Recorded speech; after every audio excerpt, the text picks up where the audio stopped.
Hi, this is Kimberly with Skiatook Bee Supply. And Dutch with Mystic Mountain Homestead channel. And we're going to talk about some things today that I think is on everybody's mind. We've got some different things going on in our country, in our world, and it's causing a lot of fear and uncertainty in people. So we're going to be talking about some of the things that you might think about doing to prepare and just give yourself a little bit more peace of mind. This is going to be our readiness and prepared series we're going to do. Preparedness series, yes. This is episode 1. Okay, so I guess let's get into talking about it. So the other day I went to Walmart and I did a little bit of grocery shopping, and you know, as I walk through the aisles, I'm seeing the cost of everything has gone up considerably. It has. And it actually, as I walk through, I'm going, oh, I'm going to get this item. And then I look at it, I'm thinking, okay, what can I do, you know, to not have to buy this item? What do I have in my pantry? What can I get to make, you know, this item with? I can live without that item and not spend the money. So I'm going to get something else. And when I went through the other day, I wanted some avocados. I really like to use avocados to make guacamole. They're high in potassium. They fit right into my keto diet. They're good to just eat by themselves sometimes in the morning too. They are. They're great on toast if you eat toast, or Yep. if you're eating keto bread with toast. So one of the things is when I went through the checkout line at our local Walmart, I wasn't really paying attention. I had got 3 bags of avocados. There's 3 avocados in each one. Yeah, I got 1 bag just the other day myself. Yeah, and there were like 6 something, almost $7. Yeah, that was crazy. Yeah, I'm just like, for 3 avocados. Now, they were nice size avocados, but they weren't exceptionally huge. Right, they're just regular size. And they were hard as rocks, most of them. Yep. There was one of the 3 bags that I got that was soft and ready to use, and I'm thinking, oh, I want that bag because it is ready for me to use. When I was there, they were all hard. Were they? Yeah. Well, the others I got were, because I'm thinking I'll save those for later. And I knew that they were $6 and something a bag. I didn't realize until I got up to the cashier that the one that was softer was on sale. Now, this was not part of what I was recognizing, but the cashier herself said to me, this is on sale, but this is really not much of a sale. I can't believe how high prices are now. This is ridiculous. This is $5.98 instead of $6.98. You're really not, or $5.48. You're not really getting that big of a discount here. That's not really a sale. And I'm thinking, okay, she recognizes this. You know, the people that work at Walmart and at these grocery stores, they're having to buy things that cost a lot too. They're getting a small discount. I know Walmart people do when they work there. But it's really affecting their pockets as well as everyone else's too. So, you know, they're very much aware of these cost increases, and I'm sure they're having to listen to people as they come through the line talk about the cost increases in the groceries and things like that. And it's not just groceries. I mean, we're talking clothing and other items to repair things and things like that as well. So, you know, that brings us to the subject of doing some things to make sure that our pantries are prepared for this. And this is something that we have been doing for a long time. I was raised on a farm, and one of the things that my father always taught me, and I tried to teach my children, was to always, you know, be thrifty and frugal with your things, but make your property, whether it's a small farm or an apartment that has a patio, be able to grow something or have food stored back in case times are hard, or in case you run into a situation. Yeah, you can do 5-gallon buckets on your patio if all you have is a little patio space. Yeah, or flower pots, you know, on your front step, you know, if you've got a little front step. So, you know, there's always something, or even in a nice sunny windowsill, something can be grown that can contribute to your food. Or maybe even some flowers to beautify. But, you know, really we're focused on food. And that brings me another thing. When I was at Walmart, and I've checked at 2 or 3 different ones that are local here, and some of our Home Depot and Lowe's that carry garden plants for spring. I noticed they don't have very many. I mean, there is some garden plants, there's some tomatoes, a few peppers, but they're very limited on the amount. Well, usually Lowe's is usually jam packed with all kinds of just ornamental flowers and trees alone. And I've noticed that they're very limited this year. Like it's almost barren there compared to what it usually is. They have more bushes and ornamentals than they do fruit trees or gardening plants. There's a very small section for tomatoes, peppers, cabbage, things that you would plant into your garden. And the fruit trees, I noticed they had some moonglow pears. There was 2 moonglow pears and 2 or 3 red delicious and 1 crabapple. So, and that's really minimal. And that was not just at the local Walmart. That was at another Walmart that's not too far from us here. And it's a super Walmart. We're not talking, just really small community neighborhood Walmarts. So they don't have near what they had. And the Lowe's and the Home Depots don't have as much either as far as things that produce food. And so, that brings us to more concern because people are wanting to garden now. And I think people are more concerned because of the state of affairs in our government, in our country, possibilities of and rumors of different things that could occur. And even, our president, our acting president Biden has made mention of food shortages. So I think that making sure your pantry is stocked is not a bad idea. It's not at all. And we've been doing that here for a long time. Another big thing I'm worried about, if there are going to be food shortages, what if we end up losing our water supply too, Water is like the number one thing that you should be preparing for.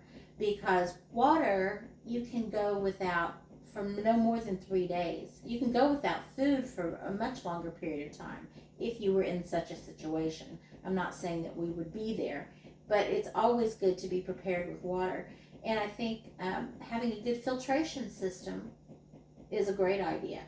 Yeah, you can just simply have a Berkey system, or they have straw systems. There's tons of different systems. There's a LifeStraw that's great to, just keep in an emergency backpack, like in the back of the car. Yep. Those are great to have, or even have them on hand at your home.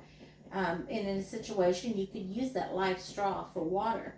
But if you're wanting to think about your family, then I think the Berkey is, would be my top pick. I think the best storage system to save water, personally, is if you have at least 5 to 10 acres, you should have a pond out there. So that way you can catch all the rainwater and runoff water, because you can go through and filter it through later on. And now, in some states, catching rainwater is illegal. Which I think is totally outrageous. I do too. But we live here Natural in Oklahoma. Resource. We don't live in some of these other That's states. right. And even in some of these other states, building a pond, you can be fined if you build a pond. Yeah, because it's considered trapping water. Yeah. Yeah. So, and I am so not in agreement with that, and I'm sure there's some out there that won't agree with me on that. But that's just where I stand. I think water is a natural resource that we should all have access to, and if we need to trap it for our drinking and use for animals. Purpose, now misuse of water, maybe I might look at different on certain situations. Right. But I think that everybody should probably store some water back in their home, and maybe even in your car. We try to keep some bottled water in the car, and I'm not big on using plastic bottles, but they are good for keeping in your car. So we try to keep a few bottles of water in the car. And then we do have the Berkey system. And if you're thinking about filtering from a pond or a water catchment, you're going to need some way to pre-filter that water before you put it in the Berkey. Right. I wouldn't want to You want to boil it it first. You could boil it, but if with a Berkey, before I'd run it through that system, I would probably run it through some type of filter, whether it's like a tea towel, a t-shirt, a clean t-shirt, coffee filters.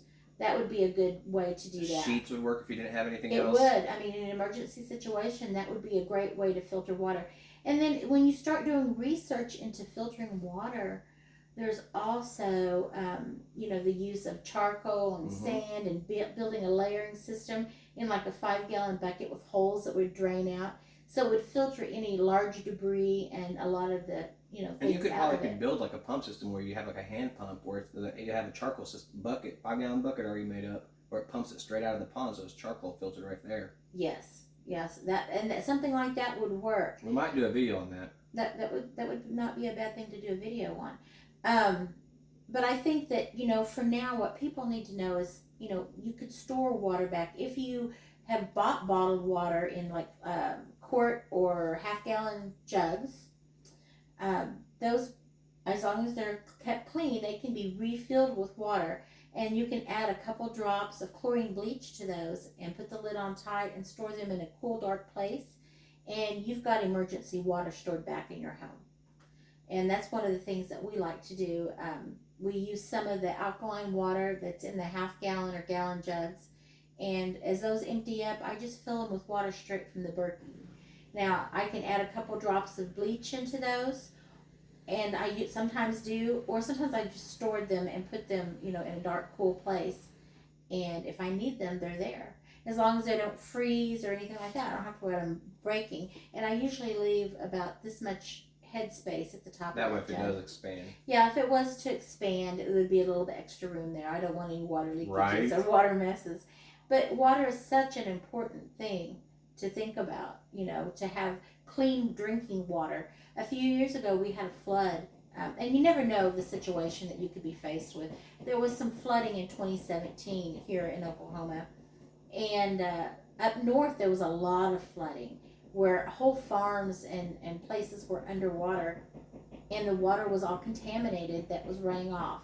And the people were fighting for drinking water was having to be brought into them. And at that time, right then, I decided, you know what? I want to have a Berkey system. Because if I want to filter water, I want to make sure my family's drinking clean water. Because a lot of diseases can be in water. If it's not clean, you want good, clean water. Also, the boiling of water, if you're in a situation like that, would be very important to do. That really would be. Yeah. Kill that bacteria off. That's right. But water's important. Food's important. So what we do is we try to always store food back. A lot of times when you visit someone, I've noted that their pantry will have maybe 1 to 2 days supply of food. Usually it's a few cans of soup, maybe a jar of peanut butter, some bread, some cookies. A lot of times there's a lot of snacky foods. Right. Let's talk about some of the important staples that are fillers. Yes, those things that, not just fillers, but have some nutritional value. Because one of the things is if we are under distress from maybe loss of job, we want to have all these foods in our pantry that we wouldn't have to buy groceries, and we would have good quality food, and that would keep our health up. Because if you don't have your health, you don't have anything. So, start with good healthy foods and then move to, some things that are comfort foods. Now, in our pantry, of course, we can around here, we put up, some of our own chicken and our own meat. We have our own bone broth. But, one of the things that is a big thing is bread. A lot of people, enjoy having bread, and I've noticed that bread's gone outrageous in the stores. It has. If you're buying a high quality bread, not just a loaf of white plain bread, which has a lot less nutrition in it. It's a filler, but there's not that much nutrition.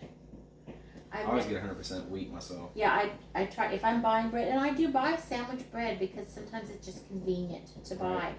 But I've noticed good wheat bread or a rye bread, is nearly $5 a loaf in some loaves. And there's small loaves too, especially if you're buying like the rye breads, those are smaller loaves. So one of the things is I like to make homemade bread when I can. And I use yeast sometimes. But I've also got to thinking about, I don't know that I want to always buy yeast. Because yeast has gone up in cost. And during 2020, during the early portions of the COVID pandemic, you couldn't hardly get yeast. I mean, it wouldn't be any on the shelf. So I want to have yeast because, we can use that yeast for baking bread. But also a sourdough starter is one of the oldest methods of pulling natural yeast from the air and getting bread started. And now, there is a little different method to it than using commercial style yeast. But we use a sourdough starter and make a loaf of bread. And we did this, I made a loaf of bread from it. Years ago I had a sourdough starter, and I just got overwhelmed with work and kids and everything. I had to feed it every day, and I didn't always get to make it, and it would bubble over on the kitchen counter. You really have to feed them every day? Well, you don't have to feed them every day if you put them in the refrigerator. But I wasn't. I was intending to be able to come home and make that loaf of bread. But sometimes I come home and there was homework, and I'm sure you remember these days. There was homework to be done, and chores to be done, and laundry to be done. And so I didn't always get that sourdough into the oven. And I was, okay, I'll fix something else for dinner. And then I would end up leaving it set there, and it would bubble over, or I'd forget about it and it would bubble over. And so at one point I just okay, I'm not going to do this right now. So I quit doing it. But I've decided to start making sourdough again, and I was surprised at how quickly my sourdough starter started bubbling and stuff. So that was great, and I was able to make a nice loaf of sourdough bread. And I'm sure I'll get even better at it with every loaf, because that starter will become more fermented and more flavorful. And so that's kind of where we're at. But we've got some of the It's a great prep item to keep on hand. Back here. It is, because you don't have to buy it. I mean, you do have to have the flour on hand to feed it, right? That starter. But really, that's all it is flour and water. And you could keep it in a root cellar. You could keep it anywhere cool that you needed to keep it if you wanted to slow the fermentation. Right, so that way if you lost power, if something happened, yeah, root cellar. That's it. And with yeast, it can only be so good with shelf life for so long. If you keep it in a cool place, it lasts longer, but it doesn't replenish itself. And if you're using the wild yeast from the air, like in the sourdough starter, then you would have an endless supply of that. And that's one of the things that are important, is for us to have those endless supplies of things as much as we can. But for the most part right now, while we can do that with some things, would be great to have on hand. Like back here we have the chicken that's canned, and this goes into the pantry shelf. And these, make great chicken salads. We can make, I made a casserole, rice and chicken casserole last night with it. Just added a few vegetables that I had on hand, like celery and onions and garlic and things like that. We've also got some noodles, and the noodles that we have, I bought them at the Dollar Tree, and so that's a low cost item at the Dollar Tree. It was like $1.25, I think. Yeah, the Dollar Tree was $1 for everything, but now they've gone up to $1.25. There you go, talking about that cost of increase. Cost increase of going up.